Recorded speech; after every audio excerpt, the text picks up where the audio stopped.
ಈ ಬಿರು ಬಿಸಿಲಿಗೆ ಊಟ ಮಾಡುವಾಗ ಏನಾದರೂ ಬೇಕು ಅನಿಸುತ್ತಲ್ವ ಬೇಸಿಗೆಯಲ್ಲಿ ಈ ಥರ ಕರ್ದದ್ದು ಐಟಮು. ಯಾಕಂದರೆ ಬೇಸಿಗೆಯಲ್ಲಿ ಊಟನೇ ಹೋಗಲ್ಲ, ಬರೀ ನೀರು ಕುಡಿಬೇಕು ಅನಿಸುತ್ತೆ, ಇಲ್ಲ ಏನಾದರೂ ಹಣ್ಣು ತಿನ್ನಬೇಕು, ಜ್ಯೂಸ್ ಕುಡಿಬೇಕು, ಎಳ್ನೀರು ಕುಡಿಬೇಕು, ಬರೀ ನೀರು ಕುಡಿಬೇಕು, ಇಲ್ಲ ಮೊಸರನ್ನ, ಮಜ್ಜಿಗೆ, ಈ ಥರ ಏನಾದರೂ ಊಟ ಮಾಡಬೇಕು ಅನಿಸುತ್ತಲ್ವ. ಬನ್ನಿ ಸ್ನೇಹಿತರೆ, ಇದೊಂದು ಸುಲಭವಾಗಿ ಮಾಡ್ತಕ್ಕಂತಹ ಸಂಡಿಗೆ ಕಾರ್ಯಕ್ರಮನ ನಿಮಗೆ ತೋರಿಸ್ತೀನಿ. ಯಾರೋ ಕೇಳಿದರು ಸಂಡಿಗೆ ಮಾಡೋದು ತುಂಬ ನಮಗೆ ಅಂಬ್ಲಿ ಬೆಂದಿದ್ದೆ ಅಂತ ಗೊತ್ತಾಗೋದಿಲ್ಲ, ಆಮೇಲೆ ನೆನೆ ಹಾಕಬೇಕು, ರುಬ್ಬಬೇಕು, ಡೈಲಿ ಅದನ್ನು ವಾಶ್ ಮಾಡಬೇಕು ಅಂತಿದ್ರು. ಇನ್ನು ಮೇಲೆ ಯಾವುದೇ ರಗಳೆ ಬೇಡ, ಸುಲಭವಾಗಿ ಅಷ್ಟೇ ಬೇಗ ಆಗುತ್ತಿದ್ದು. ಬನ್ನಿ, ಚೆನ್ನಾಗಿರುತ್ತೆ ಅಂತ ಹೇಳ್ತಾ ಈ ವಿಡಿಯೋನ ಶುರು ಮಾಡ್ತಾಯಿದ್ದೀನಿ. ಬನ್ನಿ ಸ್ನೇಹಿತರೆ. ಎಲ್ಲರಿಗೂ ನಮಸ್ಕಾರ. ಎಲ್ಲರೂ ಹೇಗಿದ್ದೀರಾ? ಎಲ್ಲರೂ ಆರೋಗ್ಯವಾಗಿದ್ದೀರಾ ಅಂದ್ಕೊಂಡಿದ್ದೀನಿ ಸ್ನೇಹಿತರೆ. ಈಗ ಬೇಸಿಗೆ ಶುರುವಾಗಿದೆ.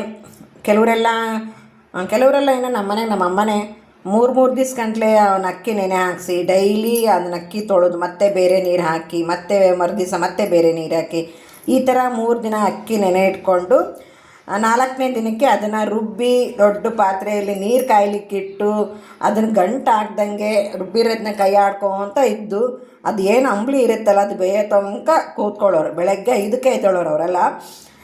ನಾವು ಈಗ ಅಷ್ಟೊಂದು ಮಾಡಿ ಸಂಡ್ಗೆ ಮಾಡ್ಕೋಬೇಕನ್ನೋದು ಆಗ್ತಾಯಿಲ್ಲ. ಅದಕ್ಕೆ ನೋಡಿ ನಾನೀಗ ಒಂದು ಹೊಸ ಉಪಾಯ. ನೋಡಿ ಅನ್ನ ಮಾಡ್ಕೊಂಡಿದ್ದೀನಿ. ನಾನು 1 ಕಪ್ ಅನ್ನ ಮಾಡ್ಕೊಂಡಿದ್ದೀನಿ. 1 ಕಪ್ ಅಕ್ಕಿಗೆ 5 ಕಪ್ ನೀರು ಹಾಕಿದ್ದೀನಿ.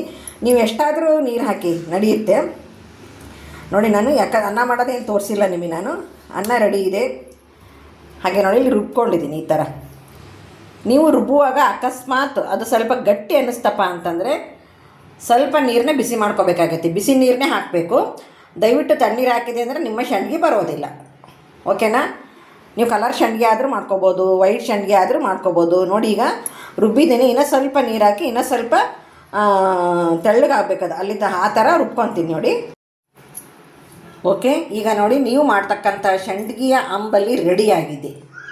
ಓಕೆ, ನಾನೀಗ ಇನ್ನೂ ಸ್ವಲ್ಪ ಒಂದು ಸ್ಟೆಪ್ಪು ಅದನ್ನು ರುಬ್ಕೊಂಡಿರೋದು ಈಗ ನಾನು ಮತ್ತೆ ಜಾರಿಗೆ ಹಾಕಿದ್ದೀನಿ. ಇನ್ನೊಂದು ಸ್ಟೆಪ್ಪು ಹಾಕಿ ರುಬ್ಬಿ ಮತ್ತೆ ಅದಕ್ಕೆ ಏನೇನು ಬೆರೆಸ್ಬೇಕು ಅಂತ ತೋರಿಸ್ತೀನಿ ನೋಡಿ. ಈಗ ರೆಡಿ ಆಯಿತು. ಈಗ ಇದಕ್ಕೆ ಒಂದು ಸ್ವಲ್ಪ ಸೋಡಾ ಹಾಕಿದ್ದೀನಿ, ರುಚಿಗೆ ತಕ್ಕಷ್ಟು ಉಪ್ಪು ಭಾಳ ಹಿಡಿಯಲ್ಲ, ಸ್ವಲ್ಪ ನೋಡಿ ಹಾಕ್ಕೊಳ್ಳಿ.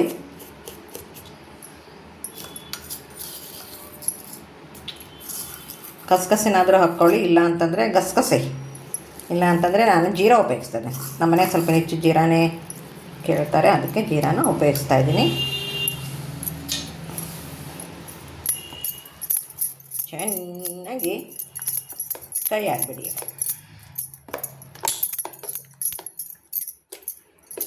ಉಪ್ಪು, ಸೋಡಾ, ಜೀರಿಗೆ ಅಲ್ಲೊಂದಿಲ್ಲೊಂದು ಬರಂಗೆ ಹಾಕ್ರಿ.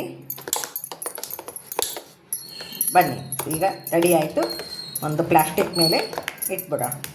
ಇಟ್ಟು ಬೆಳಗ್ಗೆ ಮತ್ತೊಂದು ಸಲ ನಾವು ಬಿಸಿಲಿಗೆ ಒಣ ಹಾಕಿ ಕರೆದು ಅನ್ನ ಸಾಂಬಾರು ಜೊತೆಗೆ ಸೈಡ್ ಡಿಶ್ಶಾಗಿ ಉಪಯೋಗಿಸೋಣ. ಹಿಂಗೆ ಬಿಟ್ಟು ಬಿಡ್ದಂಗೆ ಒಂದು ಸ್ವಲ್ಪ ಹೊತ್ತು ಕೈ ಆಡ್ರಿ. ಹಗುರು ಬರುತ್ತೆ ಸಂಡಿಗೆ. ಇಲ್ಲಿ ಡೈನಿಂಗ್ ಟೇಬಲ್ ಮೇಲೆ ನಮ್ಮದು ಹೊರಗಡೆ ಕಾಂಪೌಂಡ್ ಇದೆಯಲ್ಲ, ಅಲ್ಲಿ ಡೈನಿಂಗ್ ಟೇಬಲ್ ಹಾಕಿದ್ದೀನಿ. ಡೈನಿಂಗ್ ಟೇಬಲ್ ಮೇಲೆ ಒಂದು ಪ್ಲಾಸ್ಟಿಕ್ ಕವರ್ ಹಾಕಿದ್ದೀನಿ ನೋಡಿ. ಈ ಥರ ಒಂದು ದೊಡ್ಡದಿತ್ತು ಅಂದರೆ ಹಪ್ಪಳಕ್ಕೆ, ಸಂಡಿಗೆಗೆ ಎಲ್ಲದಕ್ಕೂ ಉಪಯೋಗ ಆಗುತ್ತೆ ಅಂದ್ಕೊಂಡೇಳಿ ಈ ಥರ ತೊಗೊಂಡು ನೋಡಿ. ಈ ಥರ ಒಂದೊಂದೇ ಸ್ಪೂನ್ ಹಾಕಿ, ಒಂದೊಂದೇ ನಾವೇನು ತಿಂಡಿ ತಿನ್ನೋಕ್ಕೆ ಉಪಯೋಗಿಸ್ತೀವಲ್ಲ ಆ ಸ್ಪೂನಿಂದ ಒಂದೊಂದೇ ಸ್ಪೂನ್ ಹಾಕಿ ನೋಡಿ. ನಾನೀಗ ಸ್ವಲ್ಪ ತೊಗೊಂಡಿದ್ದೀನಿ. 1 ಸ್ಪೂನ್ ಆಗಿದ್ದು ದೊಡ್ಡದು ಕಾಣಿಸ್ತಿದೆ ನಿಮಗೆ. ನಾನು ದೊಡ್ಡದಾಯ್ತಲ್ಲ ಅಂದ್ಕೊಂಡೇಳಿ ಅರ್ಧ ತೊಗೊಂಡು ಹಾಕ್ತಾಯಿದ್ದೀನಿ ನೋಡಿ. ನಿಮ್ಮ ಸೈಜ್ ಯಾವ ಬೇಕು ಅನ್ನೋದು ನೋಡಿ ಹಾಕಿ. ಯಾಕಂದರೆ ಅದು ಅರಳಿ ಬಿಟ್ಟರೆ ಒಂದು ಹಪ್ಪಳ ಸೈಜ್ ಆಗ್ಬಿಡುತ್ತೆ ದೊಡ್ಡದಿಟ್ಬಿಟ್ರೆ. ಅದಕ್ಕೋಸ್ಕರ ನಾನು ಸ್ವಲ್ಪ ತೊಗೊಂಡು ಒಂದು ಅರ್ಧ ಸ್ಪೂನಷ್ಟು ತೊಗೊಂಡು ಹಾಕ್ತಾಯಿದ್ದೀನಿ. ಒಂದೇ ಲೈನಿಗೆ ಬರೋಂಗೆ ಹಾಕಿ, ಮಧ್ಯ ಸ್ವೀಟ್ ಬಿಡ್ದಂಗೆ ನೀಟಾಗಿ ಒಂದ್ರ ಪಕ್ಕ ಒಂದು ಚೆಂದ ಕಾಣಿಸ್ಬೇಕದು. ಒಣಗಕ್ಕೂ ಅದು ನೀಟ್ ಅನ್ನಿಸ್ಬೇಕು ನಿಮಗೆ. ಒಂದೊಂದೇ ಸ್ಪೂನ್ ತೊಗೊಂಡು ಈ ರೀತಿ ಸಣ್ಣ ಬಟ್ಲದ ತಕ್ಕೊಂಡು ಬೇಗ ಆಗುತ್ತೆ. ಇದೇನು ಭಾಳ ಹೊತ್ತು ಕೈ ಹಿಡಿಯೋದಿಲ್ಲ. ನಮ್ಮದೆಲ್ಲ ಕೆಲಸ ಮುಗಿಸ್ಕೊಂಡು ಬಿಸಿಲಿದ್ದಾಗ ಹಾಕಿರೋ ಒಂದು ಅರ್ಧ ಗಂಟೆ 1 ಗಂಟೆ ಆಗಲೇ ಪ್ಲಾಸ್ಟಿಕ್ ಬಿಡ್ತಾ ಇರುತ್ತದು ನೋಡಿ. ಇವಳು ನೀಯಾ ಪುಟ್ಟಿ ಏನೇ ಅನ್ರಿ, ಮನೆಯಲ್ಲಿ ಹೆಣ್ಮಕ್ಳಿರ್ಬೇಕು. ಹೆಣ್ಮಕ್ಳಿದ್ರೇ ಚಂದ. ಇವಳು ಪ್ರಿಯಾ ಅಂದ್ಕೊಂಡೇಳಿ ನಾನೆಲ್ಲ ರೆಡಿ ಮಾಡಿಕೊಟ್ಟೆ. ಪಾಪ 2 ಮಕ್ಕಳು ಸಂಡ್ಗಿನ ಇಟ್ಟು ತೋರಿಸಿದೆ ನಾನು ಈ ರೀತಿ ಮಾಡಬೇಕು ಅಂತಂದೇಳಿ. ನೋಡಿ ನಮ್ಮ ಪ್ರಿಯಾ ಮತ್ತು ನಿಯಾ ಅವರ ಸಾಧನೆ ಹೇಗಿದೆ. ಒಂದು ಪ್ಲಾಸ್ಟಿಕ್ ತುಂಬ ಇಟ್ಟರು ಪಾಪ ಅವರು ಚಿಕ್ಕ ಮಕ್ಕಳು. ನಿಯಾ ನಮ್ಮ ಪುಟ್ಟಕ್ಕ 2ನೇ ಕ್ಲಾಸು, ಅವಳು 3ನೇ ಕ್ಲಾಸು ಪ್ರಿಯಾ ಅನ್ನೋಳು. ಅದು ಪ್ಲಾಸ್ಟಿಕ್ ತುಂಬ ಇಟ್ಟರು. ಒಂದೇ ಲೋಟ ಅಕ್ಕಿ ಅನ್ನಕ್ಕೆ ನೋಡಿ ಇಷ್ಟ ಆಗಿದೆ ಈಗ ನೋಡಿ ಇನ್ನೂ ಸ್ವಲ್ಪ ಇತ್ತು ಒಣಗಿದ್ದು. ಮಕ್ಕಳೆಲ್ಲ ಸ್ವಲ್ಪ ತಿಂತಾ ಇದ್ದಾರೆ, ಕರೆದು ಕೊಟ್ಟಿದ್ದೆ ಆಲ್ರೆಡಿ ಆಗಲಿ ಅವ್ರಿಗೆ.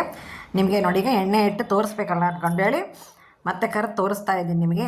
ಎಣ್ಣೆ ಕಾಯ್ತಾ ಇದೆ ಸ್ನೇಹಿತರೆ. ನೋಡಿ ಇಲ್ಲಿಗ ಸಂಡಿಗೆ ಯಾವ ರೀತಿ ಅರಳ್ತಾ ಇದೆ ಅಂತಂದೇಳಿ. ಈ ರೀತಿ ದೊಡ್ಡದಾಗ್ಬಿಡುತ್ತೆ. ದೊಡ್ಡದು ನಾವು ಇಟ್ವಿ ಅಂತಂದರೆ ಈ ದೊಡ್ಡದಾಗ್ಬಿಡುತ್ತೆ, ಹಪ್ಪಳು ಸೈಜ್ ಬಂದುಬಿಡುತ್ತೆ. ಇದು ಒಂದೊಂದೇ ಸ್ಪೂನ್ ಹಾಕಿದರೆ ಈ ಚಿಕ್ಕ ಚಿಕ್ಕದಾಗಿ ಕಾಣಿಸುತ್ತೆ. ನೋಡಿ ಇದನ್ನು ಈ ರೀತಿ ಮಾಡಿಕೊಂಡು ಮೊಸರನ್ನ, ಅನ್ನ ಸಾಂಬಾರು, ರಸಮ್ಮು, ಇಲ್ಲ ಚಿತ್ರಾನ್ನ ಎಲ್ಲದಕ್ಕೂ ಅನುಕೂಲ ಆಗುತ್ತೆ ನೋಡಿ. ಆಮೇಲೆ ಇದು ಬೇಗನೆ ಆಗುತ್ತೆ, ರಿಸ್ಕ್ ಅನಿಸಲ್ಲ ನಮಗೆ. ಸುಲಭವಾಗಿ ಈ ಥರ ಅಂಬ್ಲಿ ಮಾಡಿಕೊಟ್ಬಿಟ್ವಿ ಅಂತಂದರೆ ಮಕ್ಕಳು ಆಟೋಮೆಟಿಕ್ಕಾಗಿ ತಮ್ಮ ಕೆಲಸ ಅಲ್ಲಿ ಒಂದೇನೋ ಪ್ಲಾಸ್ಟಿಕ್ ಕಾಸು ಕೊಟ್ಬಿಟ್ರೆ ಇಡ್ತಾರೆ ಅವರು. ಅದರಲ್ಲೂ ಹೆಣ್ಮಕ್ಳಿದ್ರೆ ನಿಜ ಹೇಳ್ತೀನಿ, ಮನೆಗೆ ಒಂದು ಹೆಣ್ಮಗು ಬೇಕೇ ಬೇಕು ಅಲ್ವಾ. ನೋಡಿ ನಾನು ಎಷ್ಟು ದೊಡ್ಡದಾಗಿ ಅರಳುತ್ತೆ ಅಂದ್ಕೊಂಡು ಹೇಳೋದು. ಈ ಕಡೆಗೆಲ್ಲ ಇದು ಬಟ್ ಸಂಡಿಗೆ ಅಂತಾರೆ. ಅಂಬ್ಲಿನ ಸ್ಪೂನಲ್ಲಿ ಇಡ್ತಿದ್ದಿಲ್ಲ ನಾವು ಚಿಕ್ಕವರಿದ್ದಾಗ, ಕೈಲೇ ಇಡ್ತಿದ್ವಿ. ಒಂದೇ ಸಮಕ್ಕೆ ಬರಬೇಕು ಅಂದ್ಕೊಂಡು ಕೈಲಿ ಇಡ್ಸೋರು ಅವಾಗೆಲ್ಲ. ಈ ನೋಡಿ ಕರೆದಿರೋದು ಇಷ್ಟ ಆಗಿದೆ. ಸ್ವಲ್ಪ ಕೆಂಪತ್ತಂಗೆ ಕೆಲವೊಂದು ಕರೆದಿದ್ದೀನಿ. ಆಮೇಲೆ ಇದನ್ನು ಕೆಲವೊಂದು ಬೆಳ್ಳಗಾಗಂಗೆ ಇರಲಿ ಅಂತ ಕರೆದಿದ್ದೀನಿ ಸ್ನೇಹಿತರೆ. ನಿಮಗೂ ಇದನ್ನು ರುಚಿ ಅನ್ನಿಸ್ಬೋದು. ನೀವು ಒಂದು ಸಲ ಕರ್ಕೊಳ್ಳಿ, ಮಾಡ್ಕೊಳ್ಳಿ, ತಿನ್ನಿ ಅಂತ ಹೇಳ್ತಾ ಈ ವಿಡಿಯೋನ 1 ನಿಮಿಷ ಸ್ನೇಹಿತರೆ 7:30ಕ್ಕೆ ನೈಟು ನನ್ನ ಲೈವ್ ಇರುತ್ತೆ. ದಯವಿಟ್ಟು ಬನ್ನಿ, ಸಪೋರ್ಟ್ ಮಾಡಿ ಅಂತ ಹೇಳ್ತಾ ಇದ್ದೀನಿ.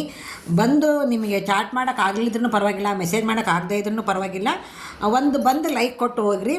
ಒಟ್ಟು 7:30 ನನ್ನ ಲೈವ್ ಕಾರ್ಯಕ್ರಮನ ಸ್ವಲ್ಪ ಸಪೋರ್ಟ್ ಮಾಡಿ ಅಂತ ಕೇಳ್ತಾ ಇದ್ದೀನಿ. ಎಲ್ರಿಗೂ ನಮಸ್ಕಾರ, ಎಲ್ಲರಿಗೂ ಧನ್ಯವಾದಗಳು.